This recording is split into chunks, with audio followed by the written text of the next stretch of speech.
So the dream team for week 5 of the Rugby Championship. The Boks and the All Blacks had wins. I've got a bit of a mixture here. I got guys from each team. It wasn't the most beautiful week of rugby, I think, perhaps, given that there were kind of historic results with the All Blacks going down at home and the Argentinians getting a win in Australia for the first time the week before. Perhaps that put a bit of a dampener on these results. The All Blacks still walked away with the championship. There still were some good performers, so I'll go over some of these guys. As always, this is like a kind of fantasy pick, so it's not necessarily specifically the 15 guys who you might put on the field. I mean, some of these guys switch around positions so much, it's kind of hard to put them in one category anyway. But yeah, keep that in mind, and you guys let me know your thoughts on who I miss out, because there's bound to be a few, especially in some positions. So, I'll start with... I'm going to put both my props up to start with because they are both from the All Blacks. That is Kyle Tuinukuafe and Ofa Tuangafasi. There was a bit, if you can believe it, a bit of talk before this game about how the All Black pack might not quite be ready. They've made a lot of changes. The All Blacks coming off a loss. The Pumas were on an upswing, and they might struggle, but they did anything but. Their scrum was absolutely dominant. It was one of the most one-sided scrumming kind of events that you will see in a game of rugby at that level, especially. It was just, yeah, totally. Like, you see it at club rugby a lot. You see it sometimes at Super Rugby where one team's getting smashed. Well, this was at international level, and the All Blacks were just all over them. Credit to these All Blacks front rowers. Tuinukuafe also made 14 out of 14 tackles, which is huge. Tuangafasi 8 from 10, which is also very solid for a prop. Neither of them did that much with the ball. Both of them made 3 meters. So no huge distances covered there, but Tuinukuafe did also get a try assist. I mean, when you're picking props, the first thing you look at is the scrum. Both these guys very good. I think Tuinukuafe did give away 2 penalties, which is not ideal, but still, I'm not going to take anything away from him. I'm sticking with an All Blacks theme here. I'm going with the All Blacks front row. I'm going with Cody Taylor. 12 from 13 tackles, so he also put in a huge shift there. Again, a big part of that scrum. Lineout was operating at 86%, so solid in a night where there was a bit of rain before the game, so it could have gone haywire. It did for the Argentinians. It didn't for the All Blacks. He made 3 runs for 11 meters, beat 1 defender. Again, conceded a couple of penalties, but overall, a solid game all round. And overall, still pressure on Dane Coles whenever he comes back, because Taylor is in pretty fine form. Next, and we move away from the All Blacks for the second row. For the locks, I have gone with Eben Etzebeth. Now, when this guy channels that anger into something constructive, and people have talked about this in the comments as well, he is one of the best players in the world. Sometimes he lets his anger get the better of him, because he's a fiery guy, and he's a large guy. But in this game, he was just huge. Lineouts galore, including lineout steals at key times. 3 passes, 8 runs for 7 meters, 9 from 9 tackles. The guy put in a huge shift, and for a Springbok team which was needing to defend at key moments, he was another guy putting his hand up.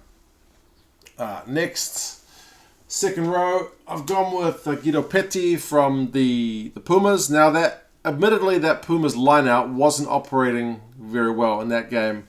But for his other stats around the park, I mean, you can't also blame just one lock for the lineout. There was a lot of things going wrong with that Pumas lineout. But he had 3 passes and an offload, 6 runs for 45 meters. The next best lock, I think, was Isaac Rodder at 8. So he was huge in terms of his work with the ball. Made 4 from 4 tackles, didn't concede any penalties. Etzebeth conceded a couple, so I've picked a fairly ill-disciplined type 5 in terms of the amount of penalties they gave away. But yeah, I'm still pretty happy with that. If that was a real-life team, I would be pretty satisfied with how they were lining up.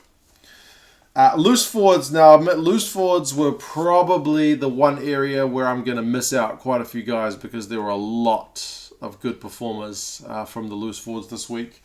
I have gone with David Pocock. I lose count of how many times I've had that guy on here now. I think there were some weeks when he's been my only Australian on the board, because he is just a cut above. At the start of that game, he was basically keeping in keeping Australia in the game single-handedly with those turnovers, those defensive turnovers that he was getting. He had 3 passes and 7 runs. He made 19 meters and got a clean break, which for a guy with his knees is ridiculous. The guy has had, that many, at least 2 knee reconstructions, but he was able to get in open space down the wing at one point, which was incredible.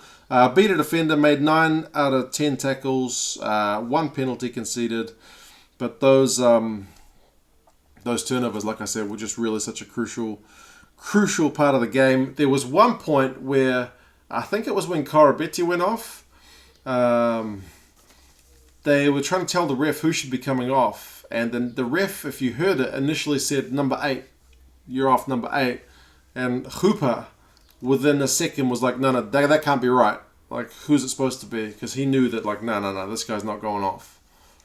No, not number 8. We need number 8 on the field. And sure enough, he stayed on the field. Next, I've gone with Adi Savea from the All Blacks.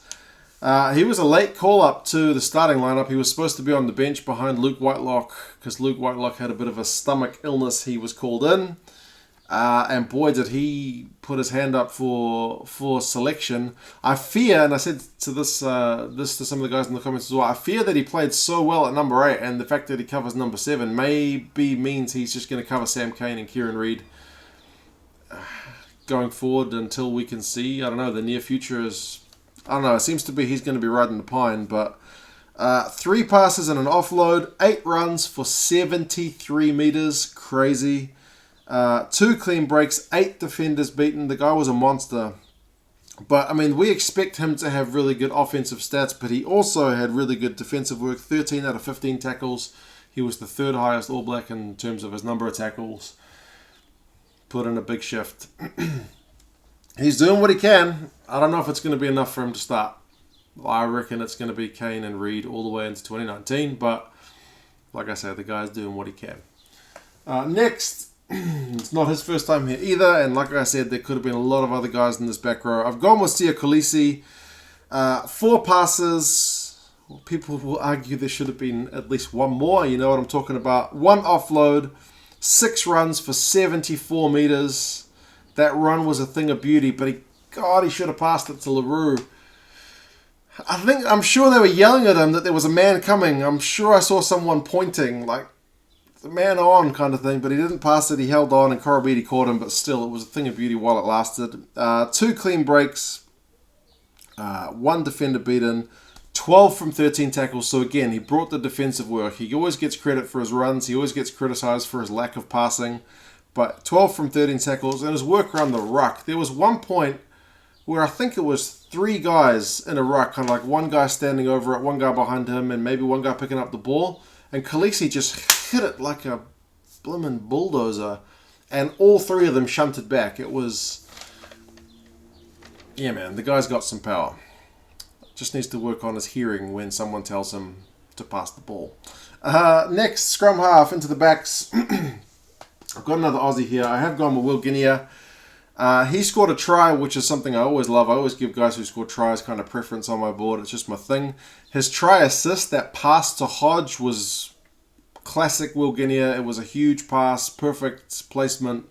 Set up that try perfectly.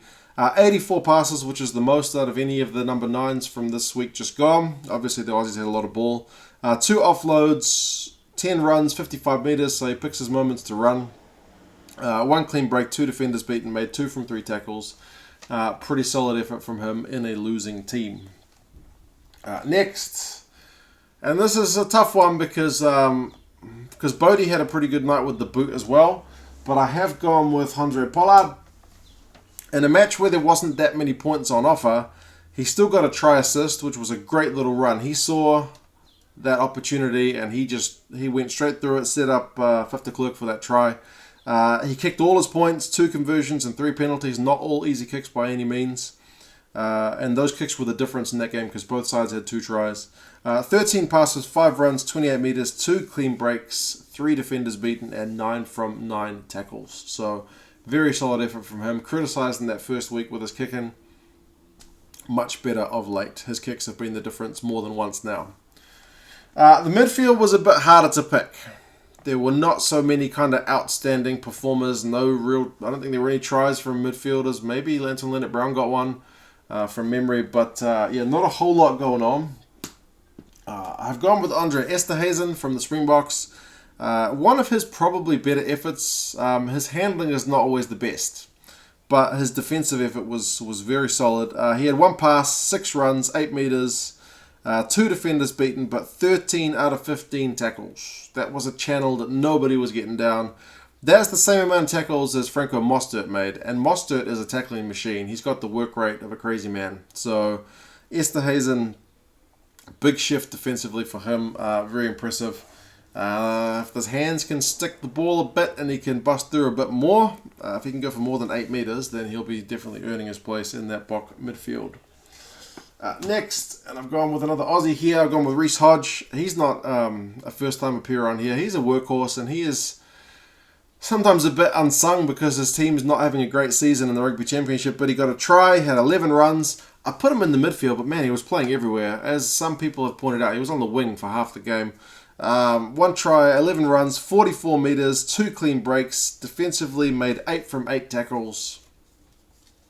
Doesn't command a whole lot of attention like, your Israel Folau's and Sonny Bill Williams, but he is definitely a versatile guy who does a job. He does everything pretty well. He's quick. He didn't quite have enough gas to make that corner, which would have set the Aussies up for a real grandstanding finish. But yeah, he's still a very quality player for the Wallabies. Next, outside backs, I've gone with Rico Ioane. 2 tries, 3 passes, 2 offloads, 10 runs for 139 meters. The guy often racks up the run meters. He's a very hard guy to stop. He finds those spaces that other people don't find. He's got really good acceleration. 4 clean breaks, 5 defenders beaten. Man, he's tough to bring down. Only 1 from 2 tackles, but offensively his stats are just all over the shop in terms of, putting up good numbers. And some people have questioned his attitude a bit. He did give Nicolas Sanchez a bit of lip when he scored that second try. But, I mean, if you noticed in the game before with the Aussies gave him a lot of lip in that game, and he reacts to it a bit. So I can't help but wonder if sometimes people give him a bit of niggle in hope of getting a reaction out of him because they know he is Argentina's key player. So if they can rile him up, maybe he will make some mistakes. And he did have some poor decision making in that game. So perhaps that was a tactical thing. Next, from the Pumas, I have gone with Emiliano Boffelli. He also scored a try, 3 passes and an offload, 13 runs for 40 meters, had a clean break, had 2 defenders beaten, only 1 from 3 tackles, but he is the man who denied Rico a hat trick. Like, Rico was gone for all money, and somehow he came across and just tapped that ankle, stopped him from getting that try. So it kind of showed some heart and some desperation, along with his kind of offensive stats in getting a try, that, he, in a team which was probably at that point looking at defeat, he wasn't giving up. So I credit to him for that. He's having a great season. He's one of my favourite players at the moment because he keeps putting in a good performance week in, week out. Lastly, and again, there could have been others here. You guys let me know who you think. But I've gone with Piwa Dianti from the Boks. And I don't usually give guys who got a yellow card a spot on my dream team. I don't think I've ever done it before. Maybe once. But this is definitely one of the few times I've done it. He did get a yellow card, which was kind of accumulation of the team thing, but he scored a try within a minute. I think it was within 20 or 30 seconds. A great read from him to get onto Beale's looping pass. And in a game with only 4 tries, where the Boks didn't have that much of the ball, that kind of moment is key. Like, the Springboks are kind of proving at the moment that if you take your chances and defend like a demon, you're going to put yourself in with a chance to win any game. So he was a key part of that. 3 passes, 6 runs, 41 meters, 2 clean breaks, 1 defender beaten, and made 7 out of 8 tackles. One of them, as I said with Reece Hodge, a crucial kind of tackle. Hodge has got the ball out wide. He's making his way to the corner. He's no slow player. He's not slouch, but Apiwa just came along, tackled him to the ground. A solid tackle, not like a half-hearted one. Not just slowing him down, but like tackled him to the ground, took him out. So, yeah, good credit to him for that. Again, it showed a lot of determination and showed why he is starting in this kind of Springbok team after just one season of Super Rugby. So that's the team. If I had to pick a captain for this dream team, I would probably go with Karl Tuinukuafe. What a big performance from him. The big prop. He is fast becoming one of New Zealand's most popular players. He was such a crucial guy at scrum time. Try assist, huge amount of tackles, just a huge effort from Big Karl. That moustache is certainly winning him some fans as well. As I said, you guys let me know your thoughts. There's definitely guys I missed out, so you guys let me know who you would have had in the team that I haven't included here. And yeah, I'll talk to you again soon. Alright guys, see you later.